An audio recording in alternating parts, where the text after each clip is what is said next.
nós estamos numa série aqui de pregações com o tema Êxodo. Êxodo é o segundo livro da Bíblia. O primeiro livro da Bíblia é Gênesis e o segundo, Êxodo. Então nós estamos estudando esse livro e vamos andando aqui, cada domingo um pouquinho, e vamos avançando nas passagens. E já fizemos 4 pregações desse livro. A primeira pregação, o tema foi Moisés. A segunda pregação, o tema foi as pragas. A terceira pregação, o tema foi o Mar Vermelho. E a quarta pregação, semana passada, deserto. Deserto na nossa vida, momentos que a gente passa pelo deserto. E hoje é a quinta pregação, o tema é o conselho de Jetro. Fique atento com essa pregação de hoje, fique atento à palavra do Senhor, porque essa pregação de hoje é uma pregação muito prática para a nossa vida. Ela é muito atual, porque vai falar de coisas aqui que ainda hoje a gente vê no nosso dia a dia, de problemas que a gente encontra. E esse conselho de Jetro nos vale, é um conselho de milhões, como falam por aí. Mas para a gente chegar lá na passagem específica do conselho de Jetro, vamos começar caminhando no texto, explicando o texto. A visita do sogro de Moisés.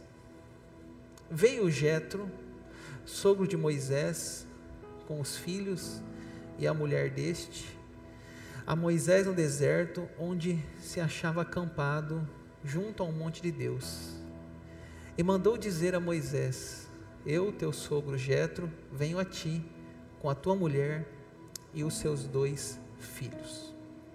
Então, o sogro de Moisés, pai da sua esposa, ele vai fazer uma visita a Moisés. O texto é muito claro, né? Ele vai com a mulher e com os filhos. Eu, teu sogro, venho a ti.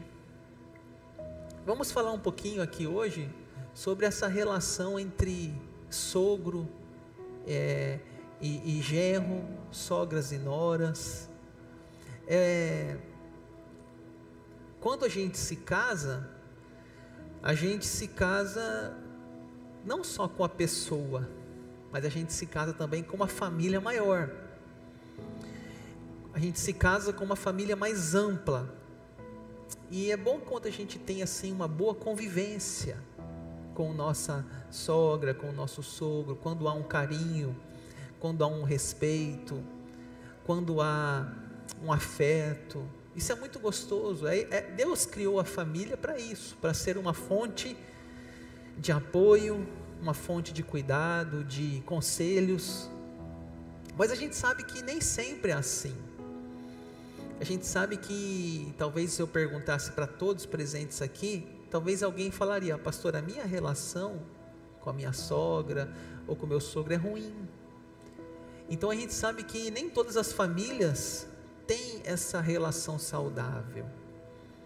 E a gente até assim, né, uma das piadas mais populares no meio comum é piadas de sogra, né? É muito comum essas piadas de sogra. Então por isso deve ser, porque quando é piada é porque geralmente é verdade, né, o que acontece. Diz que o homem estava viajando com a mulher e com a sogra lá em Jerusalém, e aí a sogra morreu lá em Jerusalém, e era muito caro para trazer o corpo para o Brasil, mas ele fez questão de pagar o traslado.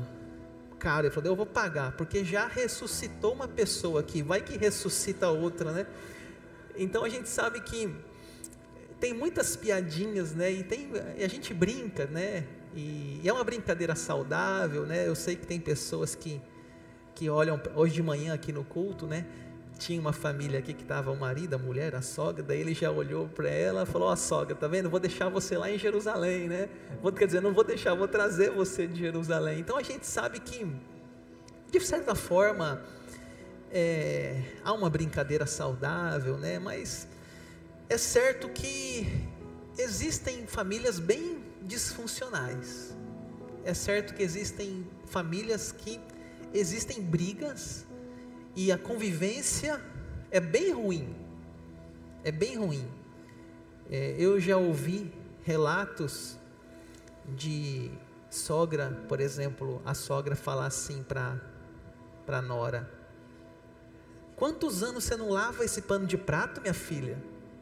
Cara, assim, já sobe aqui, né, na nora, né, a ira, né?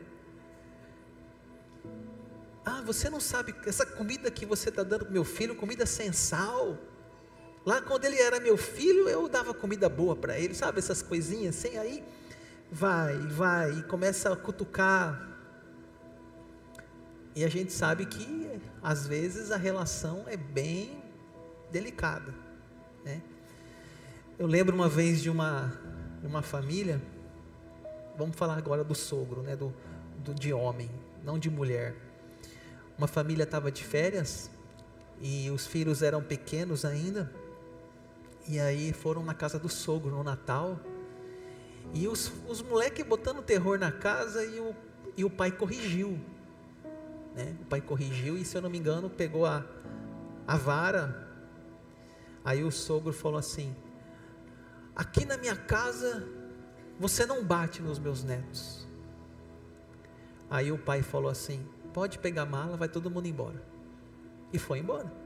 No meio do Natal, né? Aquele clima, né? Maravilhoso assim na família, né?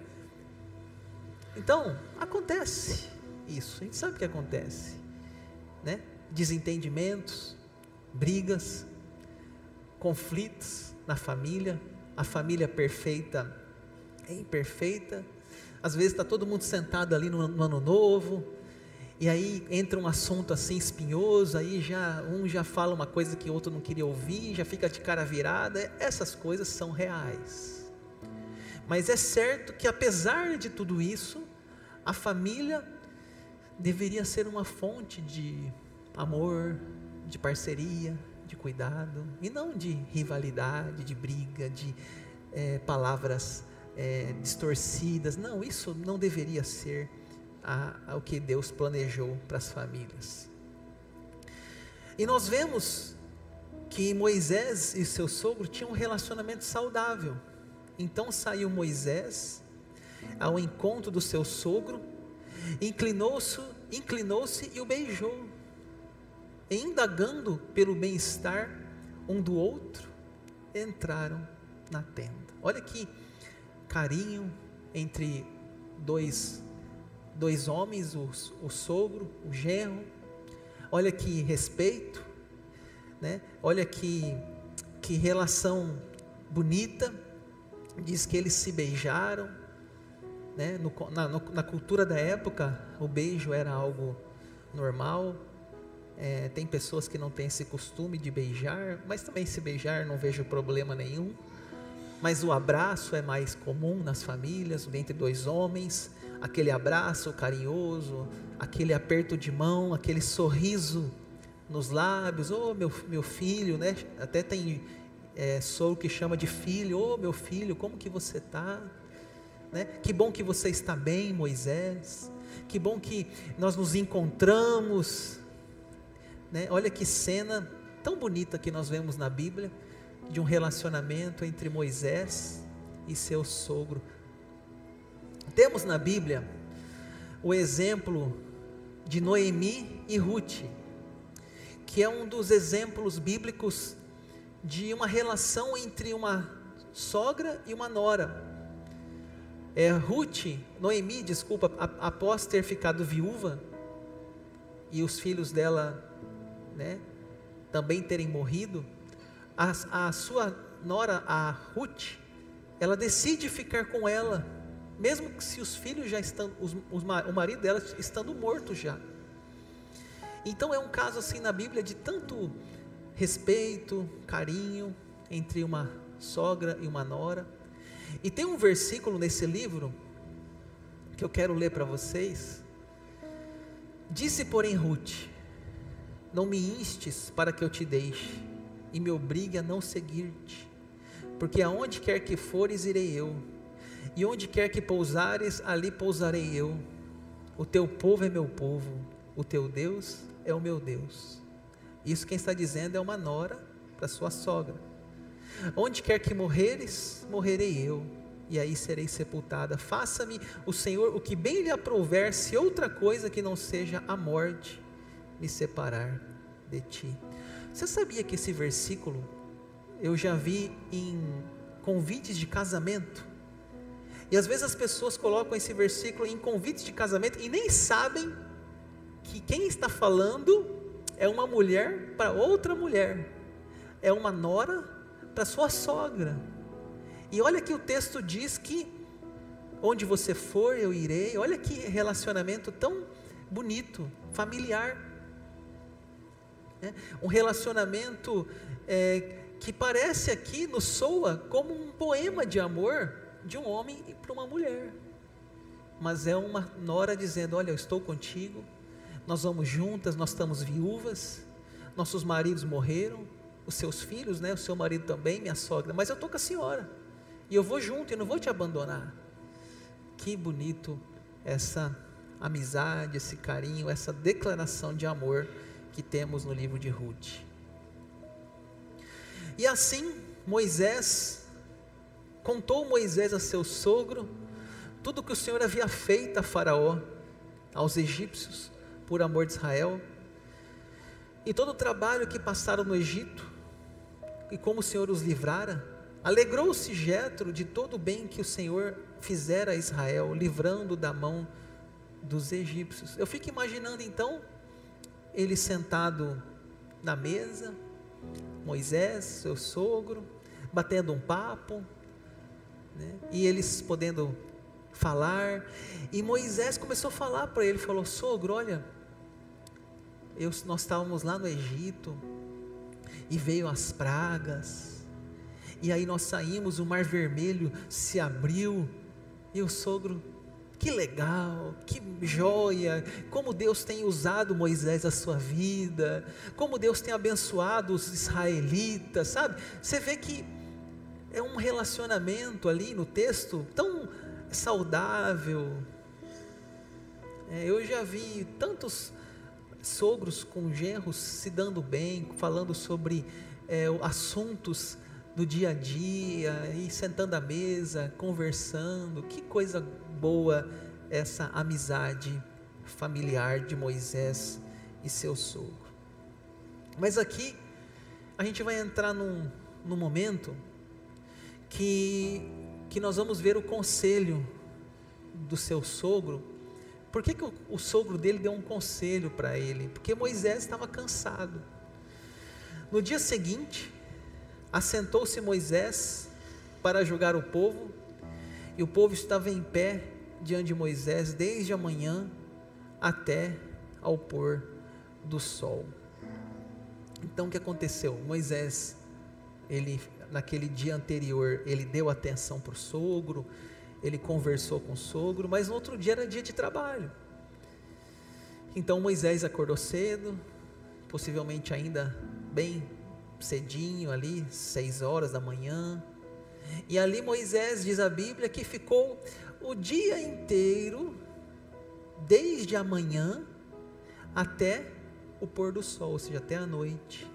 Moisés começou a atender as pessoas. A Bíblia fala que havia em cerca de 2 milhões de pessoas no deserto.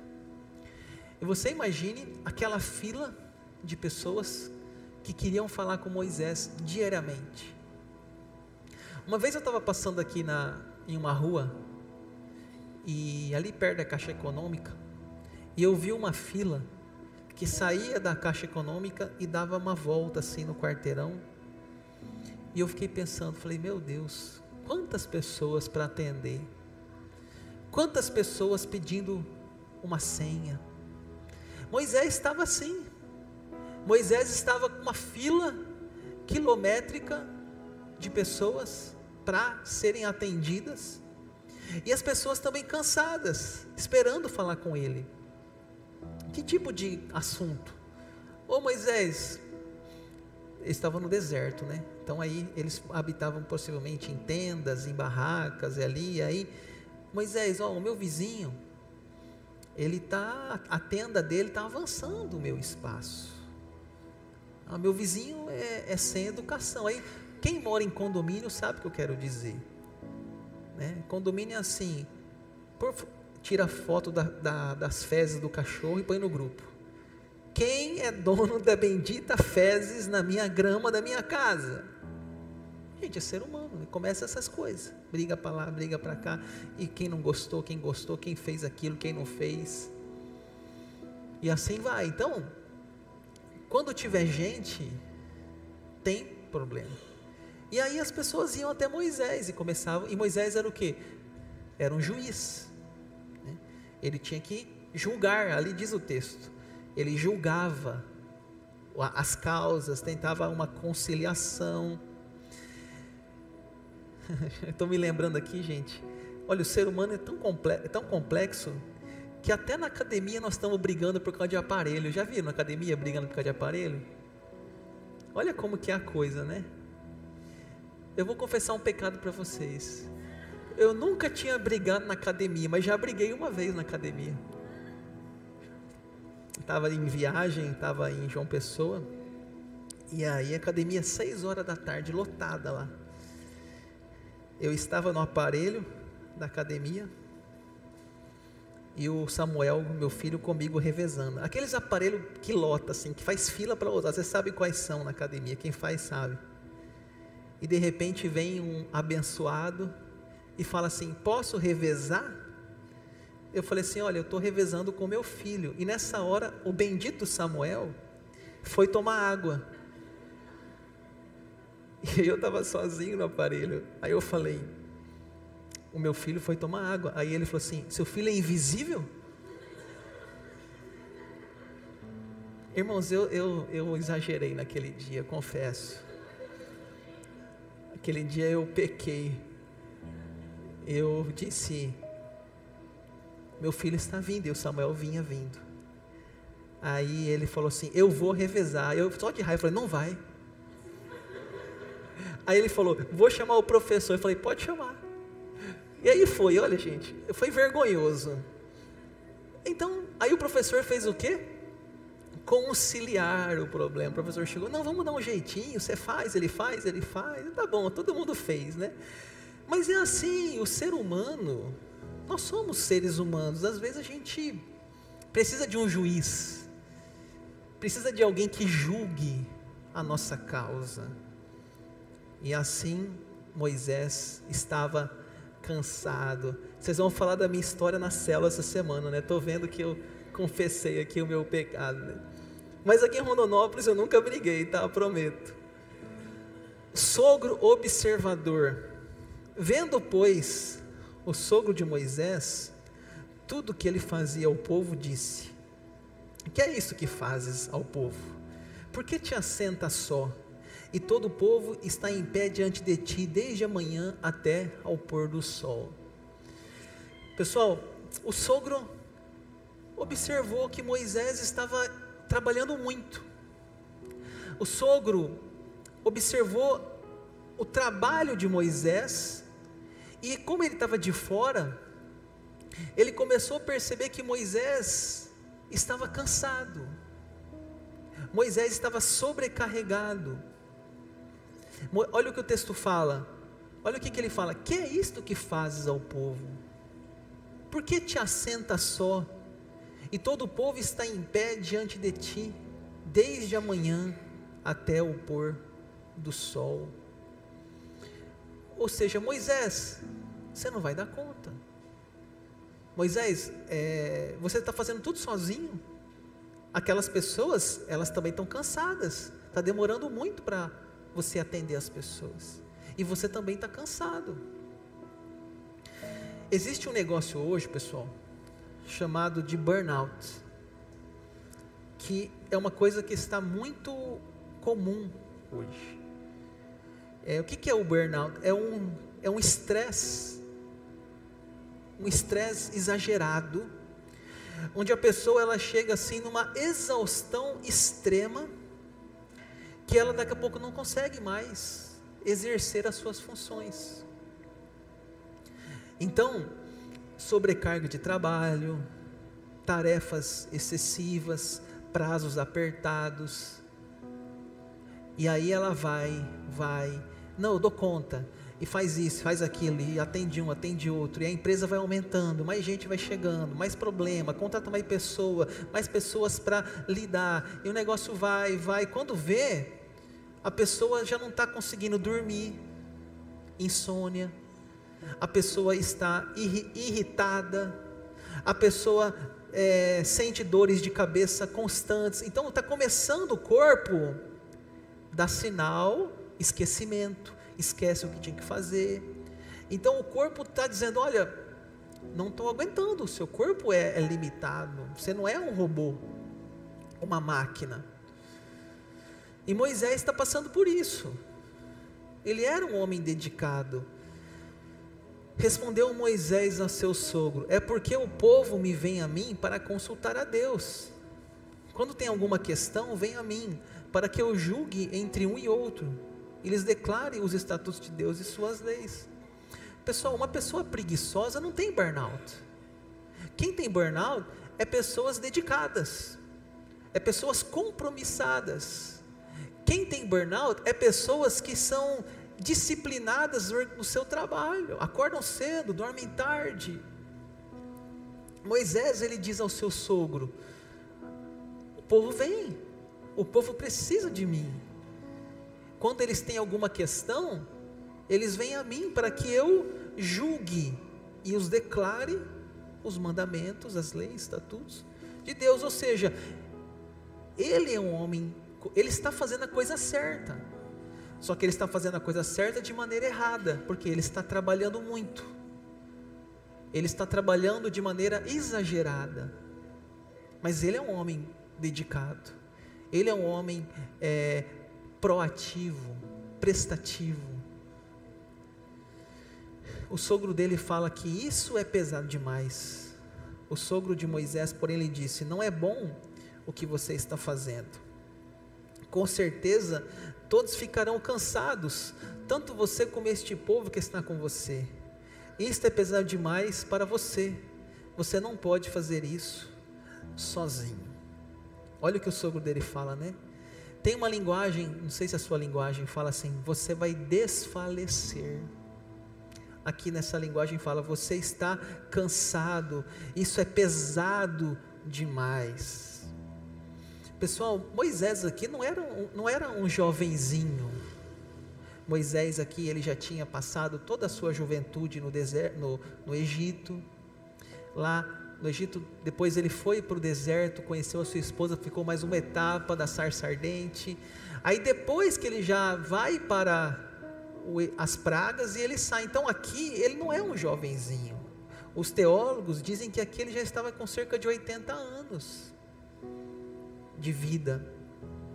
Então ele já não tem a mesma energia, ele já não tem a mesma produtividade. A gente, quando é mais novo, a gente faz faculdade à noite, de dia trabalha, vai na academia meia-noite, dorme poucas horas e a coisa vai, mas quando você vai envelhecendo, você vai percebendo que o desgaste aumenta, e às vezes a disposição aumenta, a testosterona baixa. Isso é um processo natural de envelhecimento. Moisés então está já naquela fase que está precisando de cuidar também um pouco mais da sua saúde. E o sogro dele vai dar um conselho. Ouve, pois, as minhas palavras, eu te aconselharei, e Deus seja contigo. Representa o povo perante Deus, leva suas causas a Deus, ensina-lhes os estatutos e as leis, e faz-lhes saber o caminho que devem andar, e a obra que devem fazer. O sogro dele então vai dar um conselho para ele. Ele fala, ouve um conselho, Moisés, eu te aconselharei. Pessoal, é certo que não é fácil dar um conselho. Às vezes tem pessoas que não gostam de ouvir conselhos. Moisés poderia bater na mesa, quem você pensa, sogro, que você é para vir falar do meu trabalho? Tem gente que é assim, que não gosta de conselho. Por isso eu coloquei ali, coragem de dar conselho. Porque tem pessoas que você está vendo que a pessoa está desfalecendo, mas você vai falar, a pessoa não aceita ouvir.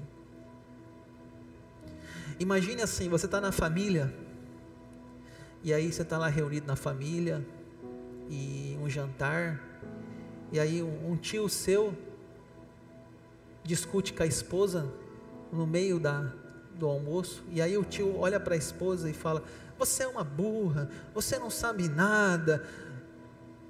Aí você vê aquilo, você fala assim: poxa, acho que eu vou dar um conselho pro meu tio, que para ele ser mais calmo, para ele, quando for falar, tentar falar com mais calma, ou até falar em separado, não em público, e nunca usar essas palavras tão agressivas. Mas aí tem que ter coragem.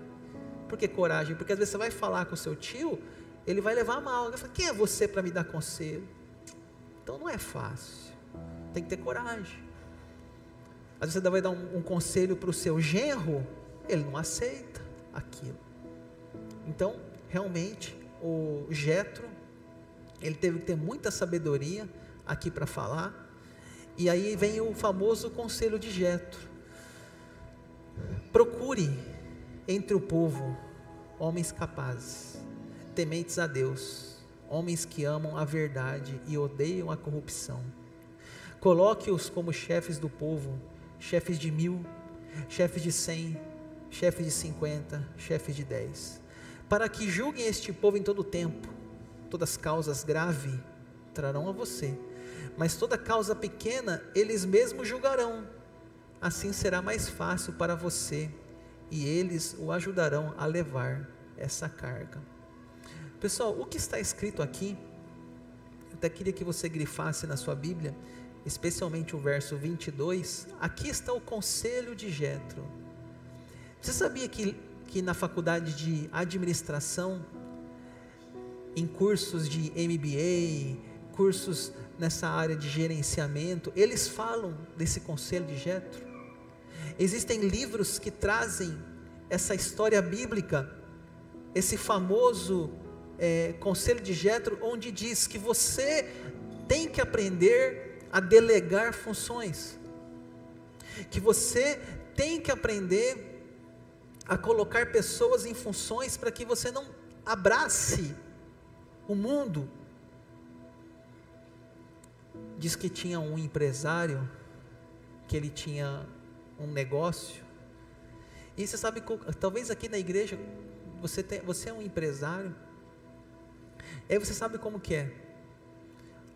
Você começou pequeno, e você vai aumentando, vai crescendo, vai chegando mais clientes, vai contratando mais pessoas, e essa pessoa, todo mundo que chegava lá para reclamar algo, algum cliente para reclamar, falava assim: chama o fulano. Aí o fulano ia: pois não, essa peça aqui está errada, troca. Daqui a pouco, chama o fulano, chama o fulano, chama o fulano, e ele daqui a pouco já não estava aguentando mais, de tanta pressão. Aí ele teve uma ideia, ele falou assim: a partir de hoje, é o conselho de Jetro aqui na prática, né? A partir de hoje é o seguinte: vocês funcionários podem resolver os problemas, não precisa mais me chamar. Então, se for um problema até, por exemplo, R$300, se for um problema, uma peça, alguma situação, porque talvez aquela empresa era de peças mais baratas, então se for peças pequenas de R$300, vocês podem resolver. Se o cliente quer trocar, troca. Se o cliente não quiser, devolve. Não precisa me chamar. E as causas mais difíceis, valores maiores, vocês me chamam. Isso é o conselho de Jetro. É aprender a delegar coisas e focar naquilo que é mais importante. Então esse homem, ele ficava agora no seu escritório, e aí quando tinha causas mais difíceis, chamava ele ia, falava com o cliente. Não é que ele estava em casa dormindo, não é que ele estava sem fazer nada, não, mas ele precisava poupar a sua saúde, para poder ir longe, para poder ir mais alto, e ali ele conseguiu organizar a empresa. Pessoal, esse modelo de Jétro ainda hoje é tão importante para nós. Ainda hoje é muito necessário para você aprender isso aqui e refletir na sua própria vida, na sua empresa, ou até mesmo você é um funcionário e todo mundo joga para você função, e daqui a pouco você já não está conseguindo mais exercer. Você tem que dizer, pessoal, eu não estou mais aguentando, eu tenho que ter um limite aqui, porque você começa a sentir a sobrecarga de trabalho, as mãos soam, o estresse, ansiedade, às vezes já está até tomando remédio, mas às vezes o problema é o quê? Excesso de trabalho, gera essas coisas. Moisés aqui, ele está aprendendo algo tão importante, de que Moisés tem que ter saúde, e as pessoas também estarem mais alegres, porque imagina aquela fila de pessoas querendo falar com Moisés. Agora não, agora homens, interessante, homens capazes, homens que amam a verdade, odeiam a corrupção, pessoas certas nos lugares certos, escolher bem, contratar bem, colocar a pessoa com o perfil correto, e aquela pessoa vai fazer um trabalho às vezes até melhor que o seu. Por quê? Porque ela está com uma coisa menor para ela cuidar, e ela pode ir além do que você faz, pode ir além, e a empresa vai crescer mais, vai vender mais, vai ser mais conhecida. Então, essa lição aqui é muito importante. E só ainda uma coisa eu quero falar. A nossa igreja é uma igreja em células, e nós trabalhamos esse sistema também. Quando a gente faz o curso de células, a gente vê o conselho de Jétro, que a ideia é o quê? Nós temos os líderes de célula, e os líderes de célula, eles cuidam das suas células, e assim descentraliza o pastor, e os líderes ajudam no trabalho pastoral. Então você imagine assim, por exemplo, eu como pastor Daniel aqui dessa igreja, né, o pastor titular, você imagine, hoje nós temos 20 células aqui na igreja, 20, como que eu visitaria sozinho 20 células? Como que eu lideraria 20 células sozinho? É impossível, porque para começar a semana tem 7 dias, domingo nem tem célula, só tem 6. Então, esse modelo de liderança, ele é muito positivo, ele traz muitos benefícios, e a gente precisa sim trabalhar dessa forma. Muitos pastores hoje estão com burnout, muitos pastores hoje estão com doenças emocionais, porque muitas vezes não estão aplicando também nas igrejas esse processo, e a gente precisa refletir também, né? A nossa igreja, quando eu cheguei aqui, essa igreja tinha 40 e poucos membros. A nossa igreja hoje, ela já tem mais de 400 membros, ou seja, ela cresceu 10 vezes mais.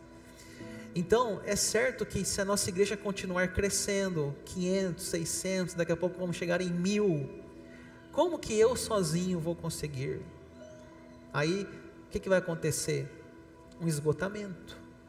O que vai acontecer? Vou desfalecer, porque ninguém aguenta sozinho. Então, o modelo de Jétro, ele se aplica a igrejas, se aplica a empresas, se aplica a várias áreas, para que todos possamos ter uma vida saudável, uma vida leve, porque a caminhada é longa, e a corrida não é curta, é longa, ministerialmente falando também. Moisés atendeu às palavras do seu sogro e fez tudo quanto este lhe dissera, né? Olha que bonito. Qual foi o resultado, né? O resultado foi que Moisés ouviu, mas não só ouviu, praticou. Porque tem gente que você fala, entra no ouvido e sai no outro. A pessoa ouve um conselho, ela escuta e ela sai. Não, Moisés, ele não só ouviu, mas ele atendeu e ele nomeou homens capazes para ajudá-lo na obra de juiz daquele povo.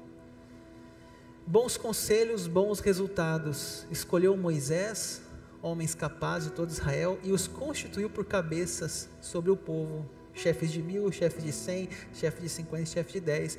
Esses julgaram o povo em todo o tempo. A causa grave trouxeram Moisés, e toda causa simples julgaram eles. Moisés começou a ter qualidade de vida. Agora Moisés podia ir na academia. Agora Moisés podia fazer hidroginástica. Não é isso, não é vida, irmão? Você acha, a vida é só trabalho? Não. E a saúde? E você não ter uma qualidade de vida, só trabalhar da manhã ao nascer do sol, ao pôr do sol, cansado, esgotado. Assim, o Moisés agora não tinha mais aquela demanda, e as pessoas também agora agradeceram, porque as pessoas ficavam naquela fila para falar com Moisés. Agora não, agora tem mais pessoas ali para ajudar no trabalho. Assim finalizamos com a despedida, acho que é o último versículo ali finalizando. Então se despediu Moisés do seu sogro, e este se foi para a sua terra. Poxa, quantos de nós não queria ter um sogro, né? Assim também, né? Uma visita, um conselho, e mudou toda uma realidade de um homem. Vamos para o final, aplicações práticas. A primeira aplicação, vamos ler juntos para a gente acordar aí? Qual é a primeira aplicação? Escute conselhos. Quando alguém vier e falar para você um conselho, a pessoa fala: olha, eu acho que você está trabalhando demais, eu acho que você está muito irritado. E a gente geralmente ouve isso das pessoas que nós mais amamos. Às vezes vem da esposa, vem do esposo. Então vamos tentar ouvir, vamos tentar refletir. Será que realmente não é momento da gente ouvir conselhos? A segunda aplicação: delegue funções. Geralmente pessoas que sofrem por burnout não são pessoas preguiçosas, são pessoas dedicadas. Geralmente quem tem dificuldade de delegar é porque a pessoa ela faz tão bem feito que ela acha que se ela passar para alguém, a pessoa não vai fazer igual a ela. Então ela centraliza. Aceitar ajuda não é sinal de fraqueza, mas de sabedoria. Vou repetir: aceitar ajuda não é sinal de fraqueza, mas de sabedoria. Vamos falar juntos essa frase? Aceitar ajuda não é sinal de fraqueza, mas de sabedoria. Tira essa imagem da cabeça que se você delegar é porque você é fraco, ou porque você não dá conta. Não é isso. Isso é um conselho milenar da Bíblia para nós ainda hoje. Em último lugar, eu encerro: diminua o ritmo. Moisés estava muito acelerado, Moisés estava pilhado, estava trabalhando demais. Diminua o ritmo, não aumente, diminua. Às vezes na vida a gente só pensa em aumentar, né? Nós somos ensinados que a gente sempre tem que fazer mais. Se você não tem uma pós-graduação, faz pós-graduação. Se você não tem doutorado, e tem que fazer mestrado, e tem que fazer curso de inglês, e tem que fazer curso daquilo, e a gente sempre é estimulado a mais. Mas na vida, às vezes é necessário fazer menos. E quem dá o sinal é o nosso corpo, é as nossas emoções, é o nosso sono, é a nossa irritabilidade. Então, às vezes nós temos que aprender a relaxar, atividades prazerosas. Tem gente que não tem tempo para ir no cinema, tem gente que não tem tempo de sair para jantar com os filhos, tem gente que não tem tempo para fazer alguma coisa que gosta, não tem tempo, isso é vida? Não, não é vida. Ninguém aguenta por muito tempo um ritmo tão acelerado. Aqui na igreja, nós não temos culto na semana. A nossa igreja é de segunda a sábado, nós não temos culto. Por quê? Porque nós trabalhamos com as células. E nós queremos que os líderes de célula, eles tenham foco na sua célula, e que nos outros dias da semana, eles tenham tempo livre. Eu quero que os nossos líderes façam academia. Eu quero que os nossos líderes vão fazer hidroginástica. Eu quero que os nossos líderes joguem futebol. Eu quero que os nossos líderes não estejam nesse templo, segunda culto de doutrina, terça culto de oração, quarta culto de ensino. Não, não é isso. Deus não quer isso de nós. Deus quer que a gente viva, que a gente tenha saúde. Deus quer que a gente tenha alegria, e não somente trabalho, igreja, ministério. Diminua o ritmo, às vezes aprenda a dizer não.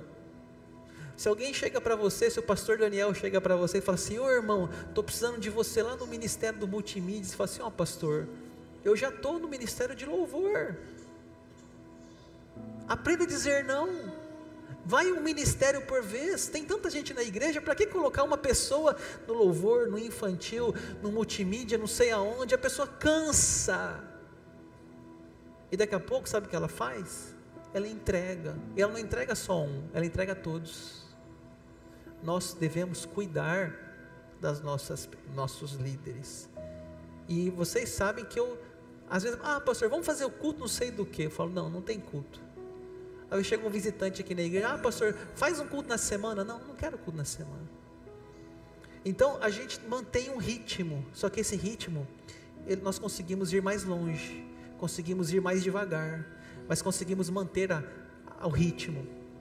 Isso é importante, manter uma saúde emocional, espiritual e física. Uma coisa está ligada a outra. Não adianta nada você só pensar na vida espiritual e esquecer da saúde emocional, ou só pensar na saúde emocional e esquecer da espiritual. Não, tudo tem que estar equilibrado. Aí você ora, jejua, você faz campanhas de culto, de segunda a domingo, chega no médico, o médico fala assim: cara, você está colesterol 500, 1000, você está com diabetes. Que adianta ganhar o mundo, perder a sua alma, perder a sua saúde? Tudo tem que ter limite, respeito, ritmo saudável. Amém?